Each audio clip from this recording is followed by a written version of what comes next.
আমরা এদেরকে বলি রামায়ণের অবতরণ করেছিলেন, এসেছিলেন। করতে গেলে সেই পরম ব্রহ্ম থেকে তারা এসেছিলেন। পরম ব্রহ্ম থেকে এসেছিলেন মানে তারা তারা ব্রহ্ম মানে যিনি ঈশ্বর, যিনি নিরাসক্ত। তো সেই নিরাসক্ত থেকে যারা এসেছিলেন তারা সবাই নিরাসক্ত। কেমন এই নিরাসক্ত জীবন, এটা জন্ম তপস্যা করে মানুষ সেই জন্ম জন্মান্তর তপস্যা। তোমরা বসে আছো, তুমি এরকম হয়তো জন্ম জন্মান্তর ধরে শুনছো স্বামীর কাছে, গুরুর কাছে, বুঝলে? তখন আমি ছিলাম। তুমি যে বলছো যে বাবা আমি কি আপনার সঙ্গে আজকে শুনছি না, তুমি বহুবার শুনেছ। হয়তো সেই বিকারটা এই শরীর চেরা করছিল, তোমার শরীর চেরা করছিল। তোমার যে চেতনা, তোমার যে মন, তোমার যে দেহ বাদ দিয়ে আর একটা জীবন, দেহময় একটা জীবন, দেহের বাদ দিয়ে আর একটা তোমার জীবন, যেখানে কামনা বাসনা লোভ হিংসা ভালো মন্দ সব ঢুকে আছে সেই শরীরটা নিয়ে। সেই শরীরটা এরকম রক্ত মাংসের শরীর না, সেটা একটা শরীর, সে তোমাদের আমাদের সবার মধ্যে।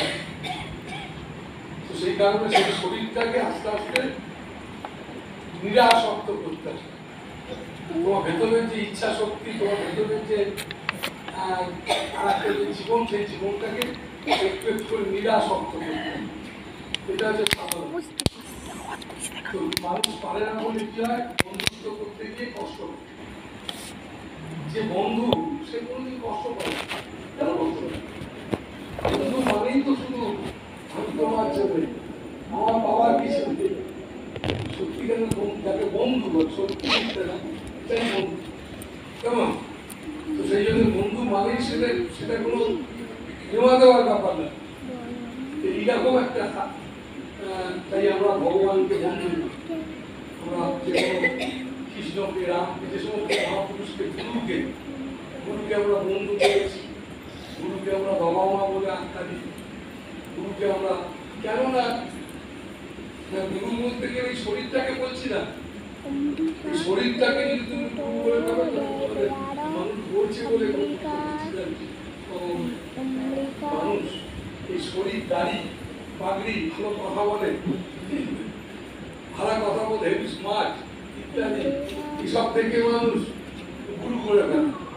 কিন্তু হলো না, গুরু এইসব থেকে হয় না। সেই জন্যই তো কঠিন, সৎগুরু কঠিন। তার জন্য মানুষ আজকে ছিল, যাকে কেন্দ্র করে ছিল তিনি হচ্ছেন সেই পরম ব্রহ্ম স্বরূপ কৃষ্ণ। কেন ব্রহ্ম স্বরূপ কৃষ্ণ? তিনি সেখান থেকে অবস্থিত হয়েছিলেন। তিনি আর তিনি আলাদা নন, তাই তাকে আমরা সবাই অনুসরণ করছি। যাকে অনুসরণ করলে আমরা সেই পরমাত্মার সঙ্গে আমরা মিশতে পারি। তাই চাই আমরা এই কৃষ্ণ রাম, এই গুরু, এই গুরুকে যখন আমরা ধরতে, গুরু কি ব্যাপারটা খুব ব্যাপারটা সোজা, মানে গুরু হওয়া ব্যাপারটা না, গুরু হওয়া যাবে।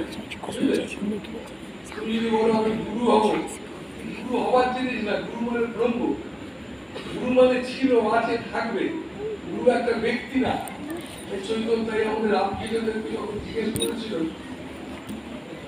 সদ্গুরু কাকে বলবো, আরে গুরু মানে তো চৈতন্য নেই। চৈতন্য মানে যিনি জাগ্রত।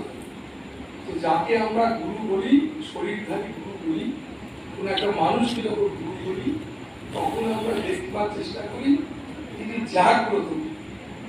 জাগ্রত কথাটার মধ্যে কি আছে? জাগ্রত মানে যিনি সকল সময় জেগে থাকে। আমরা সাধারণ মানুষ তারা জেগে থাকতে পারে না বলে তাই মানুষ অসংখ্য ভুল করে ফেলে। কেমন? তাই মানুষ অসংখ্য ভুল করে ফেলে, তাই প্রতিনিয়ত কষ্ট পায়। বসো বাবা, তো প্রতিনিয়ত ভুল করে ফেলে। দেখবে এই যে মানুষ এখন বলছে যে পুরোপণ্ডলীয় শক্তি জাগিয়ে দেবে 6 মাসের মধ্যে, প্রচুর জায়গা আমি তো একসময় ঘুরে ঘুরে আমার কাছে অনেক খবর আছে 6 মাসের মধ্যে পুরোপণ্ডলীয় শক্তি জাগিয়ে দিচ্ছে। কিন্তু আমি দেখেছি কি করে সম্ভব?